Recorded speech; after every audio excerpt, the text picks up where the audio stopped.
Mount Kilimanjaro. They call it the roof of Africa. In a few days, I'll start the trek to this African giant. And here is the story of my overall preparation. Officially, I'm climbing Kilimanjaro. I'm a local, born and bred in Tanzania. Mount Kilimanjaro is literally at my backyard.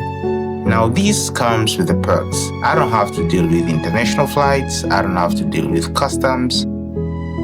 What else? But those are the perks. For the past 1 month, I've been physically transforming my lifestyle, testing new equipments, and locking in local logistics. All this is to prepare for the giant Mount Kilimanjaro climb. In this video, I'll show you all my preparation for this ultimate African adventure. Let's do this. The very first step is booking the trip. Since I'm already in Tanzania, looking this up online feels like a massive trap. So if you go right now and search for best Kilimanjaro tour company, hundreds of websites pop up. And every single one of them claims to have the best prices and a perfect success rate. Now, the laws of the Tanzania National Park does not allow to solo climb Mount Kilimanjaro. You must go with a licensed agency. As I was browsing through the internet looking for the perfect agency, I wasn't just looking for an agency that has the cheapest package. I was filtering for the agency that offers the best non-negotiable thing: safety protocol. After days of deep research, endless phone calls, and comparing different options, I finally found a company that checked almost all my boxes. It was now time for the physical preparation. Now, the thing about Kilimanjaro, it requires absolutely no technical climbing skills. You don't need ropes, axes, or harness gear. It's simply a long, brutal test of your lungs and your patience. I'm not someone who regularly exercises, so I've spent the last few months focusing specifically on routines that build my lung power. If there is one thing I knew I needed to avoid on this trek, it was constantly losing my breath. Because of that, I've been doing long, steady walks and easy jogs at a pace where I can still comfortably hold a conversation. This teaches my heart and lungs to use oxygen efficiently, which is the exact skill that keeps you moving when the air gets incredibly thin up to the top. The golden rule for Kilimanjaro is pole pole, a Swahili word for slowly slowly. This is exactly what I'm training my body to embrace. Now comes the final and the most crucial part: gear prep. So here are the essentials that I'll be carrying to Kilimanjaro. All these are the basic things that I've seen from multiple videos, and from that I've came up with all the things that I'll basically need for my climb to Kilimanjaro. Except this, of course. This is my fan, so I'm not taking this to Kili. So otherwise, the rest of this, all this will be needed. The very first thing that I didn't forget is my trekking boots.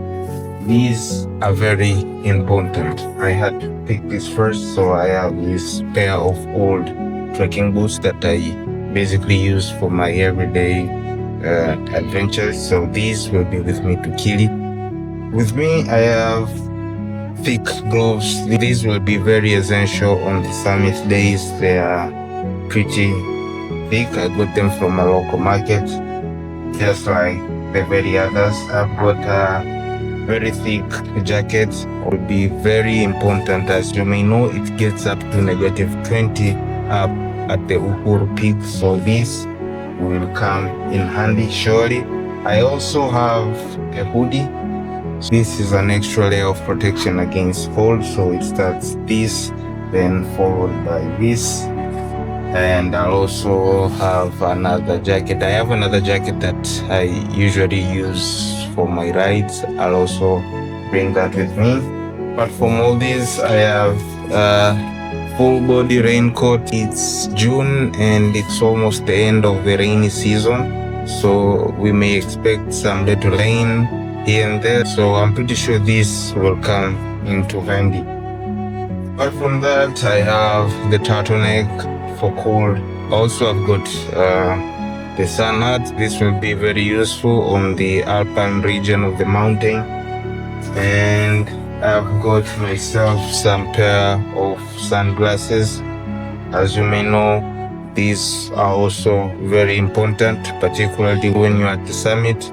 I advise anybody to have 2 of these, just to have an extra one in case the one that you've got maybe breaks or something like that. I have this bag which basically is for carrying my gear equipment. I could also put some snacks in here, so yeah. I've got 2 pair of shorts.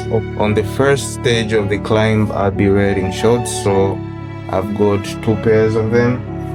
Also, I've got cargo pants. These I'll definitely wear from day 3 onwards. I've got only one, and I don't think if it's enough, but I'm still thinking, should I get an extra one or will this be enough? So 2 shorts and 1 cargo pant. Underwears, I've got a lot of them, at least 1 for each day, so we're equipped with that. I've got